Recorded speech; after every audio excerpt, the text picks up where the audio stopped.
देखिए, मेरे यहाँ जो कल रेड हुई है तो हमने उनसे ये पूछा कि भाई ये बताओ आप किस एफआईआर के तहत मेरे पास आए हैं।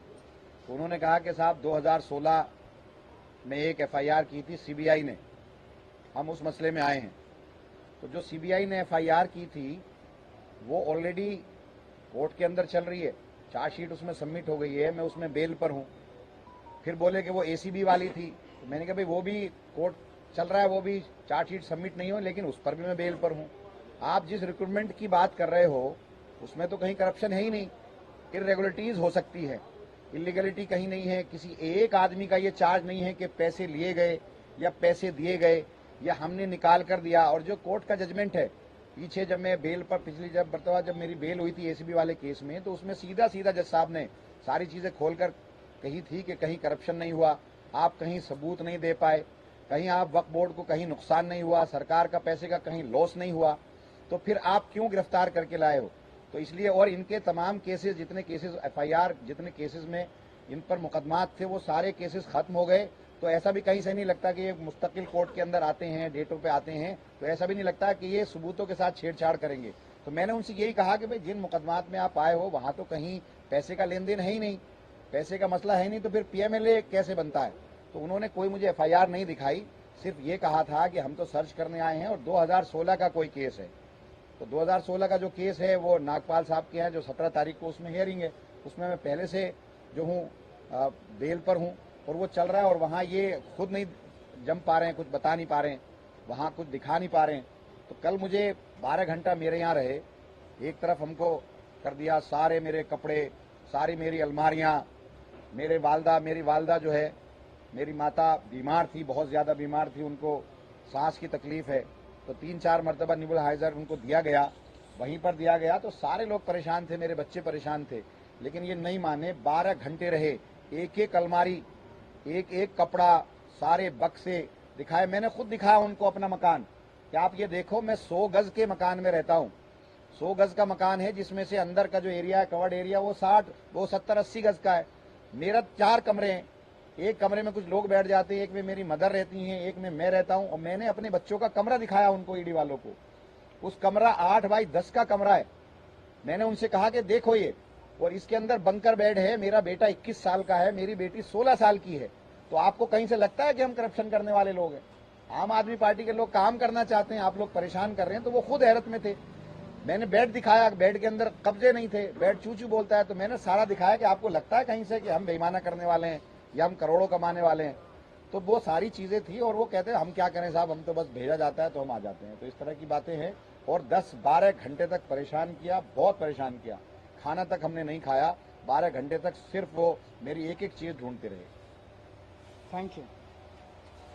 जैसे हमारी सरकार बनी 2015 में, 2016 में इन्होंने शुंगलू कमेटी बिठाई। शुंगलू कमेटी ने हमारी दिल्ली सरकार के तब तक जितने काम किए थे 400 फाइल मंगाई, 400-450 फाइलें मंगाई। सारी फाइलें बड़े बड़े अफसरों ने बैठ के जांच करी और एक पैसे का, नए पैसे का भी घोटाला नहीं निकला। उसके बाद मोदी जी ने हमारे एमएलए के ऊपर झूठे झूठे केस करने चालू कर दिए।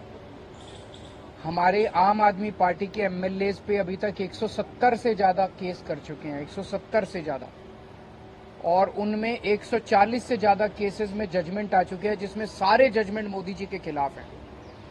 सारे जजमेंट हमारे पक्ष में आए हैं कि झूठा केस किया गया हमारे एमएलए के खिलाफ, झूठी एफआईआर की गई, झूठी गिरफ्तारी की गई, गलत गिरफ्तारी की गई। उसके बाद इन्होंने पिछले 2 साल से हमारे मंत्रियों को और सीनियर नेताओं को अब गिरफ्तार करना चालू किया। इन्होंने सत्येंद्र जैन को गिरफ्तार किया, इन्होंने मनीष सिसोदिया को गिरफ्तार किया, इन्होंने संजय सिंह को गिरफ्तार किया, इन्होंने कल अमानतुल्लाह खान के यहाँ ईडी की रेड की।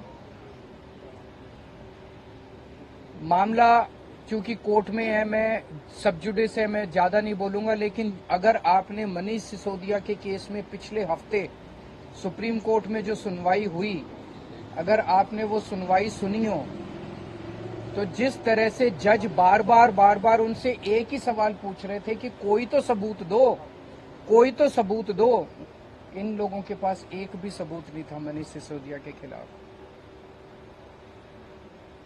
तो इसका मतलब सारे के सारे केसेस झूठे किए जा रहे हैं। कल जो अमानतुल्लाह खान के यहाँ रेड हुई वो भी एक तरह से, जिस तरह से आम आदमी पार्टी को खत्म करने के लिए मोदी जी की पूरी मुहिम है, उसी का एक हिस्सा है। आज तक एक नए पैसे का कहीं कोई हेराफेरी नहीं निकली। मैं नरेंद्र मोदी जी को चैलेंज करता हूं, आप इतनी इंक्वायरी हमारी, बोले बस घोटाला कर दिया केजरीवाल ने, सड़कों का घोटाला कर दिया, बिजली का घोटाला कर दिया, पानी का घोटाला, इतने घोटाले, इतनी जांच करा ली। एक नए पैसे का मैं चैलेंज करता हूं, एक नए पैसे का अगर आपको कहीं कुछ मिला हो, अगर मिला हो तो आपको लगता है मेरे को छोड़ देते मोदी जी, कहीं कुछ नहीं मिला उनको। तो ये सारी की सारी जितनी जांच चल रही है, ये सारी फर्जी जांच है और उनका मकसद भ्रष्टाचार खत्म करना नहीं है। दूसरी पार्टियों के जितने भ्रष्टाचारी हैं, सारे भ्रष्टाचारी उन्होंने अपनी पार्टी में शामिल कर लिए। हमने देखा महाराष्ट्र के अंदर अभी 2 दिन पहले जिन नेताओं को चिल्लाकर मोदी जी ने कहा कि इन्होंने 70,000 करोड़ का घोटाला कर दिया, उन सारे भ्रष्टाचारियों को, जो मोदी जी की नजर में भ्रष्टाचारी थे, उनको उन्होंने अपनी पार्टी में शामिल कर लिया। उन पे जितने केस कर रहे थे वो सारे केस खत्म कर दिए। तो भ्रष्टाचार, गुजरात के अंदर मोरबी ब्रिज गिर गया, मोरबी ब्रिज, कितने लोगों की मौत हो गई, कोई ईडी की रेड नहीं हुई, कोई सीबीआई की रेड नहीं हुई। इनके अपने राज्यों के अंदर, कर्नाटक के अंदर बताते हैं 40% कमीशन वाली सरकार, इनकी सरकार को फेमस कहा जाता था, कोई ईडी की रेड नहीं हुई उनके यहाँ, कोई सीबीआई की। बीजेपी वालों के अंदर, उनकी अपनी सरकारों के अंदर किसी तरह की जांच नहीं होती। अभी सीएजी की रिपोर्ट आई है, उसने इतने सारे इनके घोटाले निकाले हैं, कोई सीबीआई की रेड नहीं होती, कोई ईडी की रेड नहीं होती। बताते हैं ये अपने दोस्तों के इन्होंने अरबों रुपए के लोन माफ कर दिए, कोई ईडी की। तो भ्रष्टाचार खत्म करना इनका मकसद नहीं है, इनका केवल और केवल मकसद है विपक्ष के लोगों को किसी भी तरह से तंग करना। बहुत ज्यादा अहंकार हो गया मोदी जी को।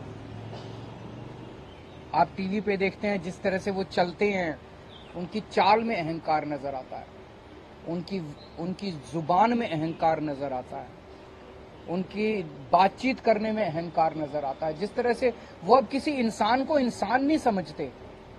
और अगर किसी देश के राजा को इतना ज्यादा अहंकार हो जाए तो फिर उस देश की तरक्की कैसे हो सकती है।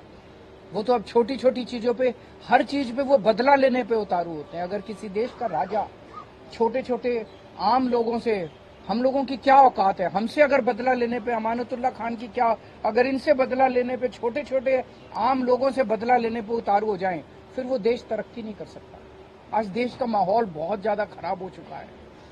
पहली बार ऐसा हो रहा है कि देश छोड़ छोड़ के लोग दूसरे देशों की, भारत छोड़ छोड़ के लोग दूसरे देशों की नागरिकता ले रहे हैं। ऐसा कभी नहीं हुआ। इतने बड़े स्केल के ऊपर लोग भारत की नागरिकता छोड़ के, भारत छोड़ के जा रहे हैं। पूरे देश का माहौल खराब हो चुका, व्यापार बर्बाद हो चुका है, उद्योग बर्बाद हो चुका है, व्यापारी डरे हुए हैं, उद्योगपति डरे हुए हैं, आम जनता डरी हुई है, मीडिया वाले डरे हुए हैं, आप सब लोगों को डरा रखा है। तो बहुत ज्यादा खराब है माहौल। लेकिन आम आदमी पार्टी टिकी हुई है, आम आदमी पार्टी डटी हुई है। आम आदमी पार्टी देशभक्तों की पार्टी है, ईमानदार लोगों की पार्टी है। मोदी जी जो मर्जी कर ले, हम झुकने वाले नहीं है। संजय सिंह के खिलाफ ईडी ने कहा कि 4 करोड़ रुपए उन्हें रिश्वत दिया गया और कुछ पेपर बताए। साबित तो करे। मैंने भी सुना था ईडी कोर्ट में कह रही थी कि हमारे पास सबूत तो हैं लेकिन हम दिखाएंगे नहीं। कल ईडी ने कोर्ट में बोला हमारे पास सबूत तो है, हम दिखाएंगे नहीं। तो अगर कोर्ट को ही सबूत नहीं दिखाओगे तो किसको दिखाओगे? अपने घर में रखोगे क्या सबूत? संजय सिंह कोर्ट को कहा कि उनकी सुरक्षा को लेकर कई सारे कंसर्न है, ये भी कहा कि एनकाउंटर किया जा सकता है उनका, तो उसकी जिम्मेदारी कौन लेगा? तो मैं उम्मीद करता हूं कि कोर्ट इस बारे में वो लेगा और उसके ऊपर उचित कदम उठाएगा। सर कल